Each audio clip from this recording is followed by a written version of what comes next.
Assalamualaikum warahmatullahi wabarakatuh. Hello everyone. Perkenalkan, nama saya Cici Oktavia, biasanya dipanggil Cici, dari Tahasus Tahfiz dengan NIM 2310201078 angkatan 19 tahun 2023. Ada dua materi yang akan dibahas, yang pertama rukun sholat dan kedua syarat sahnya sholat. Pembahasan yang pertama, rukun sholat. Rukun sholat ada 13. Jika salah satu rukunnya tertinggal, maka sholatnya tidak akan sah. Yang pertama, niat. Niat dalam hati sambil membaca niat sholat. Niat sholat berbeda-beda ya, tergantung waktu sholatnya. Yang kedua, berdiri bagi yang mampu. Berdiri tegak, badan menghadap ke arah. Ketiga, takbiratul ihram. Mengangkat kedua tangan dengan jari terbuka rapat dan mengangkat tangan sejajar dengan bahu atau kedua telinga, kemudian mengucapkan takbir. Allahu Akbar. Keempat, membaca surah Al-Fatihah. Yang kelima, ruku. Sebelum ruku, mengucapkan takbir dengan mengangkat kedua tangan sejajar dengan bahu atau kedua telinga. Allahu Akbar. Lalu meletakkan kedua tangan di atas lutut dengan merenggangkan jari-jarinya, kemudian membaca bacaan ruku. Keenam, iktidal. Setelah bangkit dari ruku, lalu mengangkat kedua tangan setinggi bahu atau kedua telinga dengan membaca Sami Allahu liman hamidah. Pada saat berdiri tegak, lalu membaca bacaan iktidal. 7. Sujud. Ketika akan bersujud, hendaklah meletakkan kedua lutut sebelum meletakkan kedua tangan. Pada saat bersujud, hendaknya menyertakan 7 anggota badan, yaitu dahi dan hidung, kedua telapak tangan, kedua lutut, dan kedua ujung telapak kaki. Kedelapan, duduk di antara dua sujud.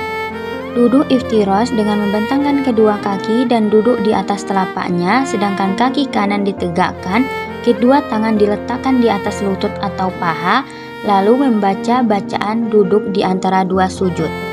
Kesembilan, duduk tasyahud awal.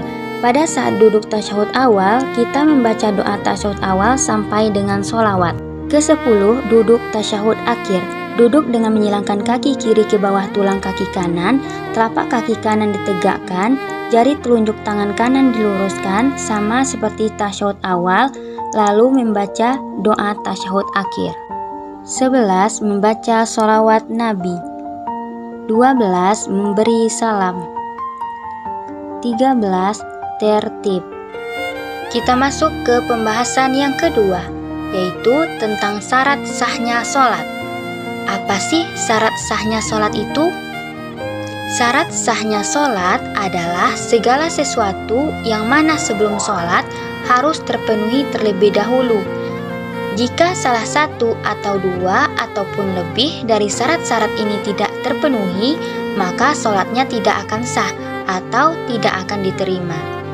Macam-macam syarat sahnya sholat itu ada 5. Yang pertama, suci dari hadas.